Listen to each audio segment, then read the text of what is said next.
Now, should residents living in homes with several vehicles have to pay a fee for on-street parking in Windsor? Now, this is a conversation that Ward 8 councillor Gary Kashak says is becoming an issue in his ward. Bob Bellacicco joins us now. Bob.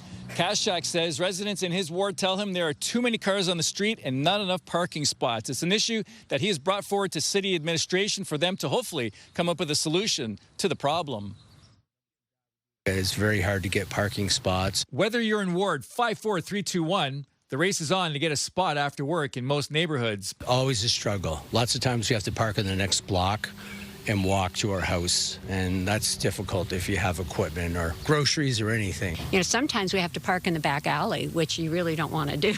Marilyn Thomas grew up in a time when there weren't that many cars parked on the roads of Walkerville. We used to play baseball on the street all the time, you know, and if a car was coming, you yell out, "Car." Times have changed. Ward 8 City Councillor Gary Kashak has received petitions from residents upset with a lack of parking. Part of the problem is we're seeing some residences with anywhere from 8 to 12 people living in those residences that have 6, 7, 8, 9, 10 cars, can only park so many in driveways, and they're spilling out into the neighboring streets. Kashak has asked city administration to look into the possibility of moving forward with parking permits or limiting the number of vehicles a household is able to leave on the street. After 4, 5, 6 vehicles per house, they may have to pay a fee to the city having that many vehicles assigned to a residence. Kashak feels residents are victims of circumstance. So many people have come for jobs, and we've got people that can't afford houses, and that's why they're living in houses with 8, 10, 11 people. So what do you do, though, when there's no street parking? Kashak does wonder if more front yard driveways could help. There's just so many more driveways now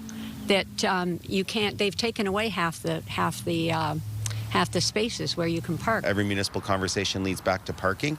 They also lead back to housing. So these two issues are intertwined without question, and we got to look at it through both of those lenses to make sure that whatever changes we bring forward are reflective of what's actually happening in the community.